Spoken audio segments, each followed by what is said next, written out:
my knowledge. Do a lot of people not know if they're robots? Hey guys! Today we're going to be talking about Loki Season 1, Episode 1, so spoiler warning if you have not seen the episode yet. Loki picks up after the Avengers went back in time to get the Infinity Stone from the Tesseract. The Avengers going back in time allows for Loki to pick up the Tesseract and be able to escape after being captured in the first Avengers movie. Now that Loki has escaped, he has gone off of the timeline that we watched him go through in the Thor and Avengers movies. This episode introduces you to the Time Variance Authority and introduces what the series will be about. This further sets up how the Marvel Cinematic Universe will handle the multiverse. Previously in the Marvel Cinematic Universe, we've been watching one timeline that's been on this main timeline that the TVA has been monitoring. Going forward, Marvel will probably only expand the amount of timelines that come off of the main timeline. I think that Marvel will use Loki as the introduction to Phase 4 to introduce villains more powerful than Thanos. Episode 1 does a great job of introducing us into what the series will be about, and we get to meet who the Time Variance Authority is. After Loki escapes from the Avengers with the Tesseract, he gets arrested by the Time Variance Authority. Loki, unsure of what's going on, comes to the Time Variance Authority and sees that it's a giant bureaucracy. They have different paper pushers and different offices throughout. At all points of Loki trying to maneuver through the bureaucracy, he still does not know what is actually going on. At each step in Loki's journey throughout the bureaucracy, he tries to challenge the TVA. It's not until this step when he realizes he needs the ticket to get through the bureaucracy lines that he actually begins to take it serious. Loki's last step in his bureaucratic journey is meeting the judge who will decide if he gets reset or not back to his original timeline. While Loki is in front of the TVA judge, there's this gag where he tries to use his powers and he realizes he is powerless. Then the guard starts to joke about how he is trying to use his powers to escape. The TVA judge rules that Loki will be reset and restored to his original timeline. It's not until Agent Mobius comes in to save Loki from being reset.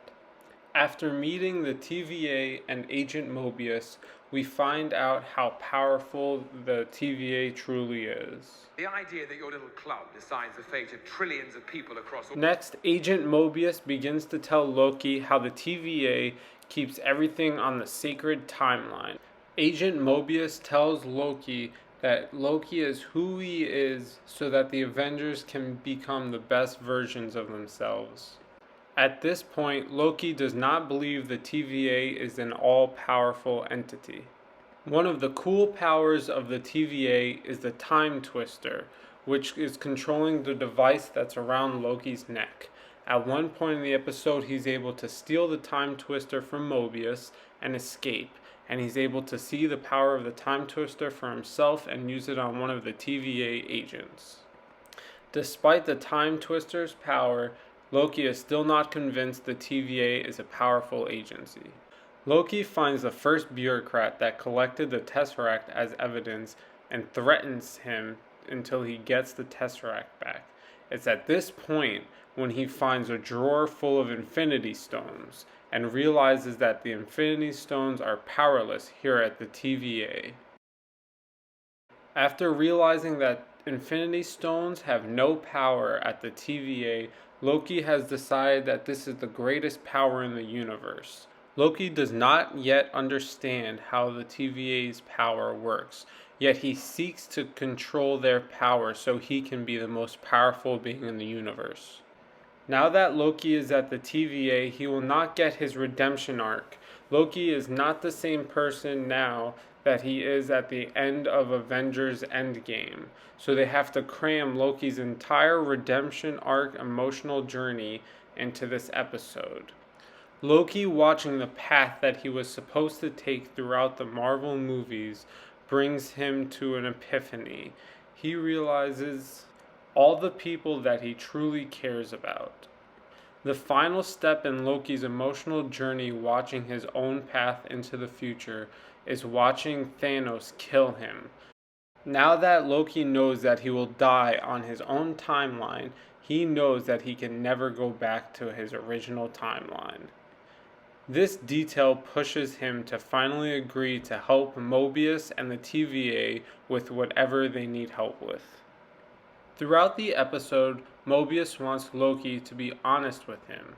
Mobius wants to know why Loki does what he does. At the end of the episode, Loki finally breaks down and explains to Mobius that Loki does not enjoy hurting people. Loki does it because it's part of the illusion to inspire fear. Mobius realizes that Loki does know himself and that Loki was honest with him. Loki finally agrees to help Agent Mobius with the problem so that he cannot be reset. Earlier in the episode, Agent Mobius tells Loki that he is not a dangerous variant and that he is just a little pussycat. This joke at Loki's expense is funny, especially at the end of the episode for the big reveal when Mobius tells Loki that he needs help searching down another variant of Loki. Finding out that the bad guy that's been attacking the Minutemen from the TVA throughout the whole episode is another version of Loki is a great reveal and sets up who the bad guy will be in the rest of the series. Loki being the bad guy variant that they're searching for also raises a lot of questions. At what point in time did this bad variant of Loki escape from the correct timeline and become the bad guy that can travel through different times? Do you think that the bad guy variant of Loki is one that has mastered the TVA power? Let me know all your theories in the comments section below. This was a great first episode to start off the series of Loki. Thanks for watching, guys, and I'll be making videos for all the episodes of Loki going forward.